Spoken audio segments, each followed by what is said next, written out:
Hello everyone, welcome to ఆర్పకస్ media. RK Roja మాజీ మంత్రి, వైఎస్ఆర్ కాంగ్రెస్ పార్టీ నాయకురాలు ఆర్కే రోజా గారిని కూటమి ప్రభుత్వం వచ్చి 1 year అవుతున్నా సరే కూడా ఇప్పటి వరకు ఆవిడ ఎసెంట్ మాటలు మాట్లాడింది. ఆమె ఎంత దారుణంగా మాట్లాడింది. చంద్రబాబు నాయుడు గారిని కావచ్చు, పవన్ కళ్యాణ్ గారిని కావచ్చు, నారా లోకేష్ గారిని కావచ్చు, టీడీపీ ఎమ్మెల్యేలను కావచ్చు, టీడీపీ నాయకులను కావచ్చు, టీడీపీ క్యాడర్ని కావచ్చు, ఆమె అధికార అండ చూసుకొని జగన్మోహన్ రెడ్డి గారి సపోర్ట్ తీసుకొని ఇష్టానుసారంగా ఆమె చేసిన వ్యాఖ్యలు కానీ టీడీపీ మహిళా నాయకురాలపైన కావచ్చు ఇష్టానుసారంగా అదుపు లేకుండా కింద మీద సోయి తెలవకుండా అధికారం ఉందన్న ఒక అహంకారంతో ఆమె ఏమైతే మాట్లాడిందో అవన్నీ ప్రూఫ్స్ ఉన్నాయి. అందరి దగ్గర ప్రూఫ్స్ ఉన్నాయి. యూట్యూబ్లో కొట్టినా సరే కూడా వస్తాయి. నన్ను కొంతమంది మిత్రులు అడిగారు ఇవాళ, అరే అన్న ఇట్లా టీడీపీ గవర్నమెంట్ లేనప్పుడు ఇష్టానుసారంగా మాట్లాడింది కదా మీ రోజా, అందరి మీద ఇట్లా వాళ్ళు చేసిన తప్పుల మీద యాక్షన్ తీసుకుంటారు కదా కుటుంబ ప్రభుత్వం, ఈమె మీద ఎందుకు తీసుకుంటలేదు, ఈమెను ఎవరు కాపాడుతారు, టీడీపీలో ఎవరైనా మీరు కాపాడుతారు ఉన్నారా, ఎందుకు ఈమె మీద ఎటువంటి యాక్షన్ తీసుకుంటారని చెప్పి అడిగితే నాకు అనిపించింది అప్పుడు, అరే కరెక్టే కదా, ఇంతమంది మీద వీళ్ళు ప్రూఫ్స్ ఉన్నాయని చెప్పేసి వీళ్ళు అరెస్ట్ చేస్తారు, మరి ఈమె మీద ఎటువంటి యాక్షన్ కూడా ఎందుకు తీసుకుంటలేరు. ఈమె మాట్లాడిన మాటలు నాకు తెలిసి ఎవరు కూడా మాట్లాడరు కదా. రాజధాని రైతుల మీద కావచ్చు, రాజధాని మీద కావచ్చు, చంద్రబాబు నాయుడు గారి మీద కావచ్చు, లోకేష్ గారి మీద కావచ్చు, పవన్ కళ్యాణ్ గారి మీద కావచ్చు, ఒక్కరని కాదు, ఆమె అవసరాన్ని సమయం సందర్భం లేకుండా మైక్ దొరికితే చాలు చెలరేగిపోయి ఏదంటే అది మాట్లాడుతుండే రోజా గారు.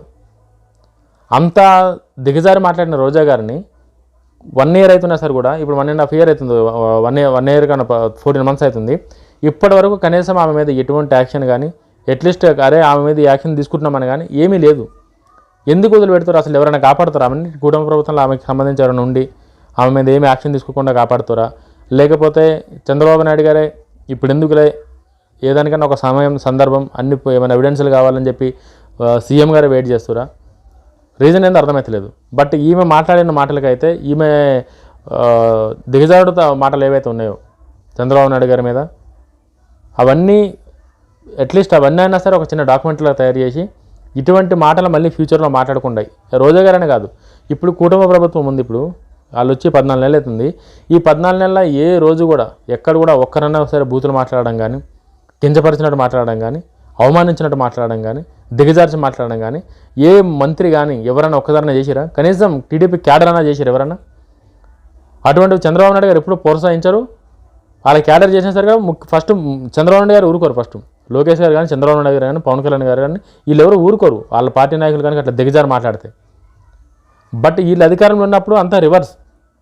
అధికారం వీటికెక్కింది, తలకెక్కి మేమేం చేసినా నడుస్తుంది, మేమేం మాట్లాడినా నడుస్తుంది, సమయం సందర్భం లేకుండా అవతలాలని అవమానించినట్టు నోరుంది కదా అని ఇష్టానుసారంగా మాట్లాడి ఈరోజు నీతులు చెప్తారు వాళ్ళు వచ్చి. ఈమె 1 yearలోనే ఈమెకు అద్భుతాలు జరిగిపోవాలంట. మీరు చేసిన దారుణం ఏంది అది? మీరు రాష్ట్రంలాగా ఉంచిరా? నీ మీద కూడా ఉన్నాయి. నువ్వు చేసిన కథలన్నీ, నువ్వేమేమి చేసినావో, నీ మంత్రి పదవి అడ్డం పెట్టుకుని ఏమేమి చేసినావో అన్నీ ఉన్నాయి. ఆ రోజు ఎప్పుడు వస్తుందని చెప్పి టీడీపీ క్యాడర్ వెయిట్ చేస్తుంది, అడుగుతారు ఎందుకు ఇట్లా ఈమెను వదిలిపెడుతురు అని చెప్పి. వాళ్ళ మనసులో నువ్వు మాట్లాడిన మాటలు ఎంత బాధించకపోతే వాళ్ళు ఈరోజు ఇంత నీ గురించి అడిగే కడికి వచ్చారంటే మీరు సమాధానం చెప్పాలి రోజా గారు. ఏదో మైక్ ముందు వచ్చి జగనన్న పోగినంత ఈజీ కాదు ఆంధ్రప్రదేశ్ ప్రజలకు మీరు సమాధానం చెప్పాలంటే. నీ అహంకారం, నీ నోటు మాట వాక్యం ఇవన్నీ నచ్చగానే నగరీలో నిన్ను చిత్తి కొడిచిరు. ఫస్ట్ టైం ఎట్లనో గెలిచినావు. ఫస్ట్ టైం గెలిచి ఏం చేసినావు అంటే అధికారం లేదని చెప్పి ఏదో వాళ్ళకి బూచి చూపించినావు, నడిచిపోయింది. సెకండ్ టైం గెలిచినావు, ఏం చేసినావు? ఏం చేయలేవు. వాళ్ళకి అర్థమైపోయింది ఈమె ఉన్న ఒకటే లేకపోయినా ఒకటే, ఈమెతో పెద్ద ఒరిగేది ఏం లేదు, ఈమెకు ఓటేసి వేస్ట్ అని చెప్పి డిసైడ్ అయ్యి ఓడిచ్చిరు. మీ దానిలో అందరూ అంటే మీ దానిలో ఓడిపోయిన ఎవరు ఉన్నారు? ఆ 11 మంది తప్ప అందరూ ఓడిపోయారు. బట్ ఓటమి తర్వాత మీరు ఇప్పటికైనా సరే కొంచెమన్నా మారుతారని చెప్పి ఎక్స్పెక్ట్ చేస్తే మీరు ఎంత కూడా మారకుండా అవే అబద్ధాలు, అవే లేనిపోయిన మాటలు, అవే కూతలు కూస్తారు తప్ప ఎందుకు ఓడిపోయినా ఇప్పటికన్నా తెలుసుకునే ఆలోచన కానీ ఏది కానీ మీకు లేదు. ఒక్కసారి మీరు రీసెంట్గా ఏం మాట్లాడారో ఒక్కసారి క్లిప్ ఒకసారి వాయిస్ వినిపిస్తా, ఒక్కసారి నేను మీకు అర్థమవుతుంది. ఎందుకంటే చంద్రబాబు నాయుడు వచ్చి దాదాపుగా 1 ఏడాది అవుతుంది. ఈ 1 ఏడాదిలో ఆయన సాధించింది ఏందయ్యా అంటే అరాచకాలు, అఘాయిత్యాలు, అత్యాచారాలు, అవమానాలు, అక్రమ కేసులు, వేధింపులు, ఇవే సూపర్ 6. సో ఈ సూపర్ 6 ఇవ్వడానికి ఉత్సాహం చూపిస్తున్నాడు తప్ప మనం మహిళలకు ఇచ్చిన వాగ్దానాల్ని నెరవేర్చాలన్న చిత్తశుద్ధి వాళ్ళకి లేకపోవడం అనేది మనం అందరం కూడా గమనించాలి. ఈమె అరాచకాలంట, అవమానాలంట. అరాచకాలు ఏం జరిగినాయి చెప్పాలి కదా. అరాచకాలు అని చెప్పి నువ్వు వచ్చి నోటికి చెప్తే కాదు కదా. ఇవో ఇది జరిగింది అంతమంది ముంగట నువ్వు మాట్లాడనీకి వచ్చినప్పుడు ఒక డాక్యుమెంట్ తీసుకొని రావాలి కదా.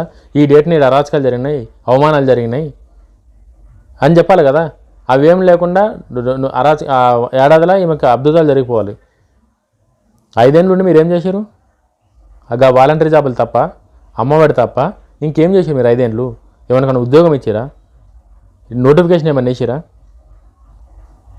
మీరు 5 ఏళ్ళు ఒక రోడ్డు వేసిరా? కనీసం ఒక బాత్రూమ్ అని కట్టిరా? కనీసం మీరు మీ ప్యాలెస్లు కట్టుకురు తప్ప ప్రజలకు ఉపయోగపడేది ఒకటైనా కట్టిరా?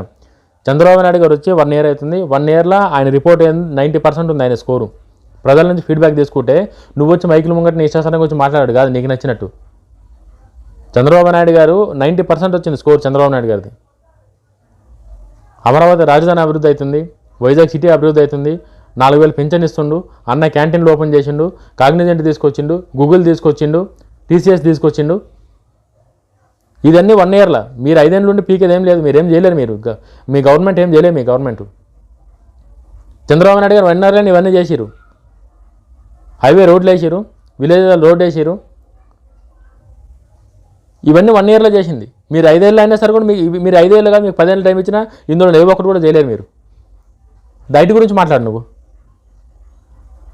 ఒక స్త్రీ అన్నప్పుడు స్త్రీకి ఒక గౌరవం పద్ధతి అంటే వాళ్ళు మాట్లాడిన దాన్ని బట్టే అవతల వాళ్ళకి పద్ధతి కానీ గౌరవం ఇస్తారు.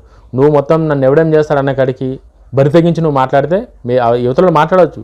బట్ నీ సంస్కారం మీకు లేదని చెప్పి అట్లా అందరికీ అనుకోరు కదా. అవతలలో సంస్కారం ఉంటుంది కదా. ఇప్పటికైనా సరే కూడా నేనైతే కుటుంబ ప్రభుత్వాన్ని ఒకటే కోరుకుంటున్నా.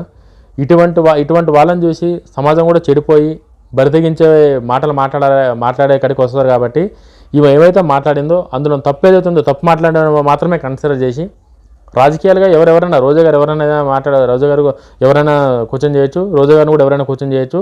అది రాజ్యాంగం హక్కు ఇచ్చింది కాబట్టి దాని గురించి బాధ లేదు. బట్ శృతి మించి దిగజారి అతను కించపరిచే విధంగా, అవమానపరిచే విధంగా ఇవి ఏవైతే మాట్లాడిందో వాటి మీద అన్నా సరే అట్లీస్ట్ నారా చంద్రబాబు నాయుడు కావచ్చు, లోకేష్ గారు కావచ్చు, పవన్ కళ్యాణ్ కావచ్చు ఒకసారి విచారించి ఈమె మంత్రిశాఖలో జరిగిన తప్పులు కనుక ఏమనుంటే అవన్నా సరే ఐడెంటిఫై చేసి క్యాడర్, ఎందుకంటే క్యాడరు బాధలు ఉన్నారు. వాళ్ళందరూ టీడీపీ కార్యకర్తలు అందరూ వాళ్ళు బాధలు ఉన్నారు. ఎందుకంటే వాళ్ళ నాయకుల్ని వాళ్ళందరినీ అట్లా మాట్లాడేసరికి వాళ్ళకి బాధ అనిపించి వాళ్ళు అడిగిన క్వశ్చన్ ఇది సాటి కార్యకర్తగా.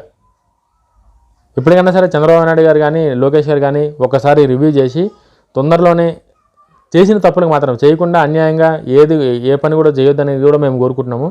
ఖచ్చితంగా రోజా గారిని కనుక ఎవరైనా కాపాడాలనుకుంటే అటువంటివి ఏం జరగకుండా రోజా గారి మీద తగిన చర్యలు తీసుకోవాలి. అసలు ఆమె నిజంగా ఆమె ప్రూఫ్లు ఏం లేకపోతే ఓకే, దానికి ఎవరేం చేయలేరు. బట్ ఆవిడ మాట్లాడిన మాటలు మాత్రం చాలామందికి బాధను కల్పించినాయి. కాబట్టి ఒక్కసారి వాటి కోసం చేసి క్యాడర్ కోసమన్నా సరే కూడా తగిన చర్యలు తీసుకోవాలని చెప్పి కోరుకుంటున్నాం. జై హింద్.